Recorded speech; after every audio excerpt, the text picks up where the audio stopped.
Bonjour, Henri Dispand-de-Florent, votre ostéopathe. Dans Ostéo-Astuces, je vais vous présenter mon anatomie. La vôtre aussi, ne vous inquiétez pas. Et pour cela, j'ai fait appel à un artiste très connu outre-tombe, en la personne de Oscar d'Halloween. Hello.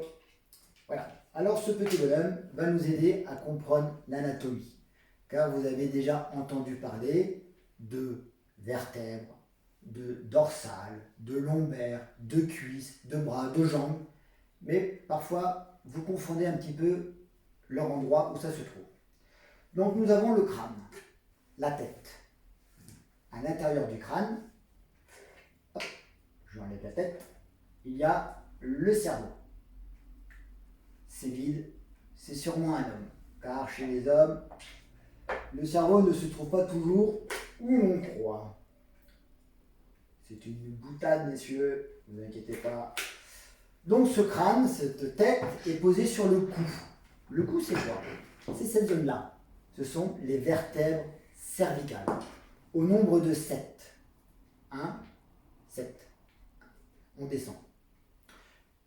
Cette vertèbre cervicale, c'est rachis cervical ou colonne cervicale. C'est la même chose. On peut voir, pas très bien sur Oscar, qu'il y a une courbure. Et vers l'arrière, on appelle ça une lordose. En dessous de ces cervicales, il y a les dorsales, au nombre de 12. 1 à 12. Sur ces dorsales, il y a les côtes qui se rejoignent devant au niveau du sternum. On appelle ça la cage thoracique. C'est pour ça que vous pouvez aussi entendre colonne thoracique. Ce sont les dorsales. À l'intérieur de cette cage thoracique, il y a les poumons et le cœur. Cette cage thoracique est fermée par un gros muscle, le diaphragme, qui permet de respirer, entre autres. Suite de profil, il y a une courbure. C'est la syphose dorsale. En dessous de cette colonne dorsale, il y a la colonne lombaire, rachis lombaire. Il y a 5 vertèbres lombaires. Lordose, lombaire, courbure vers l'arrière, comme celle des cervicales. Entre chaque vertèbre, il y a les disques, que l'on connaît bien lorsqu'on est embêté par les sciatiques ou les cruralgies, entre autres. Souvent, il y a un disque. Donc, cette colonne, cervicale, dorsale, lombaire, pose sur le sacrum et le coccyx. Sacrum, 5 vertèbres, coccyx, 4. Ce qui fait que 33 vertèbres pour la colonne. Ce sacrum et ce coccyx, avec ces deux os, qu'on appelle iliaques, forment le bassin. Et c'est par ce trou-là que passe le bébé lors des accouchements. Ces deux os se rejoignent par la symphyse. Ici, les ailes iliaques, ce sont les hanches. Lorsqu'on met les mains sur les hanches, on pose les mains ici, sur ces deux os. Continuons à descendre. Au niveau de cet os, il y a un os énorme qu'on appelle le fémur. C'est l'os de la cuisse. En dessous, on arrive au genou avec la rotule. Et dans le genou, vous connaissez sûrement ce terme ménisque qui se situe ici. Là. Ménisque externe, ménisque interne. Les croisés, les ligaments croisés connus par les skieurs et les footballeurs, se situent globalement au niveau de cette tige, entre les deux os.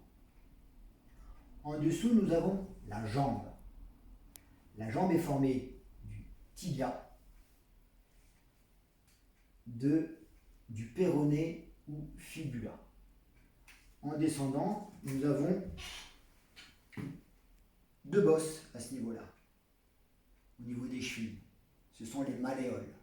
Malléole externe, malléole interne. Après, nous avons le pied. Le pied, ici, c'est le talon. Les os du tarse. Au niveau du pied, ce sont le tarse. Puis là, l'épine calcanéenne, c'est à ce niveau-là. Peut-être que lui en avait une d'ailleurs. Nous avons les métatarses, puis les phalanges au niveau des orteils. Pour le gros orteil, il y a 2 phalanges, pour les autres, 3 phalanges. Donc, en résumé, de là, de la hanche, du début du fémur jusqu'au pied, c'est le membre inférieur. Et lorsqu'on parle de jambes, d'un point de vue anatomique, c'est ça. Dans le langage commun, c'est tout ça. Mais membre inférieur. Remontons à l'étage. L'épaule. Cette partie-là, c'est la clavicule, cet os-là, l'omoplate, plus la boule de cet os. Ça forme le complexe de l'épaule. Cet os-là, l'humérus, c'est l'os du bras qui se termine par le coude. Et lorsqu'on voit cette petite os, c'est la pointe du coude. Lorsqu'on tape sur le coude, on tape ici. Les tennisman connaissent les problèmes de tennis elbow, ça se situe ici. Les golfeurs, de l'autre côté. Ce sont les insertions des muscles de l'avant-bras. L'avant-bras, c'est quoi? C'est le radius, le cubitus ou ulna. Ce sont les 2 os de l'avant-bras. Suite à l'avant-bras, nous avons le poignet. C'est 8 petits os. Ce sont les os du carpe.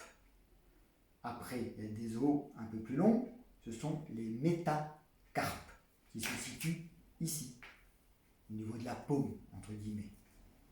Puis, nous avons, pareil, des phalanges, comme pour le pied. Pour le pouce, 2 phalanges. Pour les autres doigts, 3 phalanges. Entre cette partie-là, la grosse boule de l'humérus et le bout des doigts, c'est le membre supérieur. J'espère que grâce à Oscar, l'anatomie pour vous sera un peu plus éclaircie. Si cette vidéo vous a plu, n'hésitez pas à la liker, à la partager. Vous avez des suggestions, des questions, n'hésitez pas à me les poser via mon site internet dont les coordonnées se situent sous la vidéo. En attendant, portez-vous bien et surtout, prenez soin de vous. Bye bye.